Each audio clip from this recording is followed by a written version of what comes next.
हरिओम नारायण हरि। आप सब लोग स्वस्थ हो, व्यस्त हो और मस्त हो।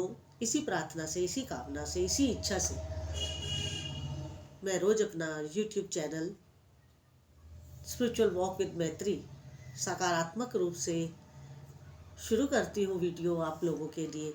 और आप सब लोग भी मुझे बड़ा प्यार देते हैं और बड़े अच्छे ढंग से मेरी हर बात को सुनते भी हैं। ऐसा मुझे ज्ञात होता रहता है आपके रिस्पॉन्स से। आज मैं जिस विषय को आपके समक्ष लाई हूं वो विषय इस प्रकार है कि आप लोगों को सारे गुरुजन, सारे संत महात्मा एक ही बात कहते हैं कि अपने को विषय भोगों से विमुख करो। मतलब विषय भोग में सुख नहीं है, क्योंकि जितने भी विषय है, भोग है, वो क्या है? बाहिर्मुखी है। वो विषय भोग केवल और केवल बाहरी भटकाव के अलावा और कुछ नहीं है। विषय भोग केवल और केवल भटकाव के अलावा और कुछ भी नहीं है। मगर फिर भी क्योंकि क्षण भंगुर सुख है उसमें, तो लोग उसी को ही सब कुछ मानते हैं और उसके पीछे भागे चले जा रहे हैं। अपना अमूल्य जीवन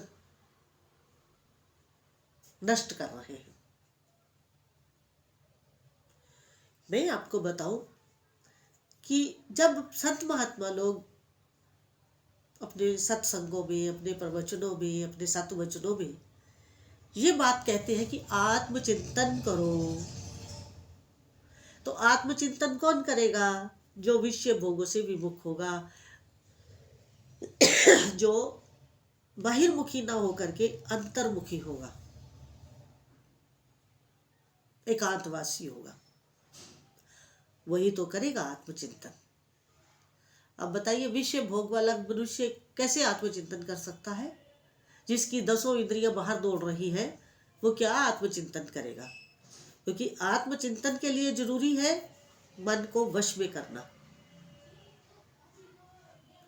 और मन को अगर वश में कर लिया तो फिर आप तो राजा, आपका तो पूरे ब्रह्मांड के ऊपर कमांड है।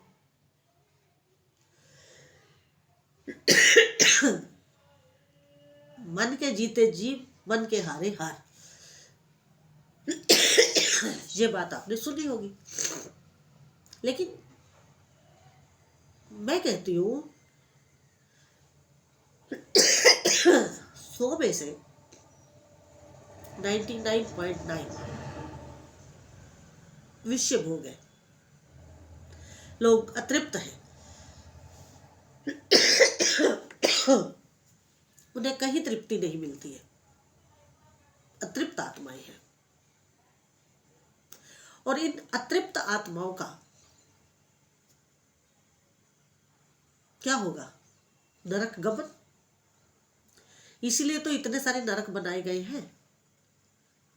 इसीलिए हम कहते हैं कि आप बहिर्मुखी ना होकर के अंतर्मुखी होइए। अंतर्मुखी अगर आप हो गए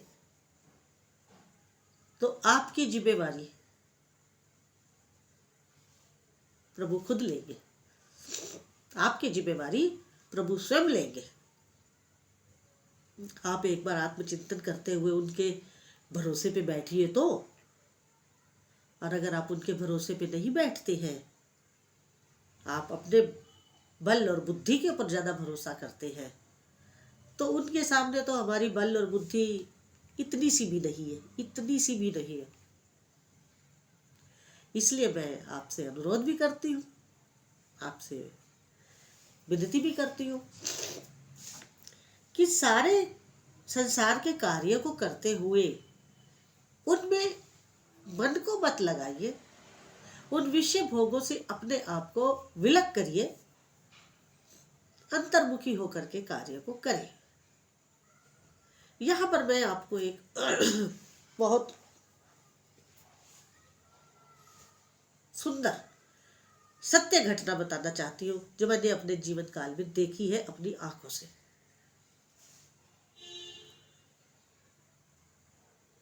वो इस प्रकार है घटना कि एक सरदार जी थे, सिख धर्म को मानते थे, सिखिज्म में विश्वास रखते थे, मगर वो थे कट्टर सनातनी, क्योंकि सिखिज्म भी तो सनातन से ही आया है था। तो उनका पक्का नियम था कि वो सुबह ध्यान भजन, उन्होंने घर ही में अपना एक मेडिटेशन रूम बना रखा था छोटा सा, जिसमें वो जो भी मेडिटेशन करते हो, पूजा पाठ करते हो, भजन ध्यान करते हो, जो भी करते हो वो उनका निजी मामला, वो करते थे और गहरे ध्यान में उतर जाते थे। उनका परिवार था, उनके बेटे थे, बेटियां थी, बीवी थी, सब थी, वो सबका ध्यान रखते थे और वो रेलवे में सर्विस करते थे, रेलवे में सर्विस करते थे। तो एक दिन क्या हुआ कि वो ध्यान में बैठे, गहरे ध्यान में उतर गए, गहरे ध्यान में चले गए सरदार जी। अब घर के लोगों ने, जो उनके ऑफिस जाने का समय था, साइकिल पे जाते थे वो रेलवे स्टेशन तक, तो घर के लोगों ने देखा कि ये तो ना नाश्ता खाने के लिए भी उठे हैं, ना ऑफिस के लिए तैयार हुए हैं, हो सकता है आज छुट्टी पर हो।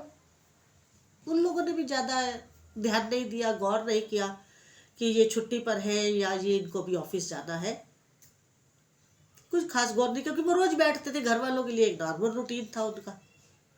उन्होंने इस बात का ज़्यादा वो टेंशन नहीं लिया, सोचा कि हो सकता है छुट्टी पर हो, तो इसलिए देर तक बैठ गए। तो उनको कोई घर का व्यक्ति डिस्टर्ब भी नहीं करता था, उनको किसी ने डिस्टर्ब भी नहीं किया। अब समय निकल गया ऑफिस पहुंचने का, अब वो तो ध्यान में मगन बैठे हुए हैं। अब क्या हुआ, सर्विस पे समय पे नहीं पहुंचे, ऑफिस रेलवे स्टेशन, उनकी जो ड्यूटी थी वहां पर वो समय पर उपस्थित थे। ट्रेन आई, उन्होंने झंडी दिखाई, जो भी उनकी ड्यूटी थी वो उन्होंने करी, और इधर ये ध्यान में घर में बैठे हुए हैं और वहां रेलवे स्टेशन पे कार्य हो रहा है, खुद वो कर रहे हैं। अब जब ये ध्यान से उठे और इन्होंने घड़ी की तरफ देखा तो एकदम से वो हुए कि ओहो, मैं तो आज ऑफिस से देर हो गई, बिना इन्फॉर्म किए, ना नाश्ता किया, ना कुछ किया, ना कुछ किया, साइकिल उठाए, ओ बहुत तेज तेज तेज तेज वो रेलवे स्टेशन पहुंचे। जब वहां पहुंचे तो उन्होंने कहा कि आज तो बहुत देर हो गई है, अब मेरा तो आज क्या होगा, आज तो मेरे को डांट पड़ेगी और मेरे को सस्पेंड भी किया जा सकता है। इतने में जब वो अपने ऑफिस पहुंचे और अपने कार्यालय में गए अंदर, सब कुछ नॉर्मल था, किसी ने ना उनको कुछ पूछा, ना कुछ कहा, ना कुछ सुना, ना सुनाया। तो उन्होंने अपने संगी साथी से पूछा कि भाई आज तो मेरे को देर हो गई है, लेकिन किसी ने कुछ मेरे से कहा नहीं है। तो वो जो संगी साथी था कह रहा था, कहाँ देर हो गई है, अभी तो आप वहां ड्यूटी देकर आ रहे हो, वही ट्रेन को आपने हरी झंडी दिखाई है। वो सकते भी आ गए कि ये कैसे हुआ, मैं तो घर में ध्यान में बैठा था, यहां किसने हरी झंडी दिखाई, किसने दिखाई।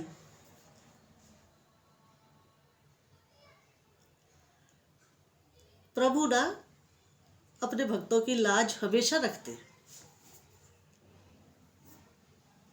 उनके इष्ट देव, उनके गुरुदेव उन्हीं का रूप लेकर के रेलवे स्टेशन पर उनकी ड्यूटी कर रहे थे। क्यों?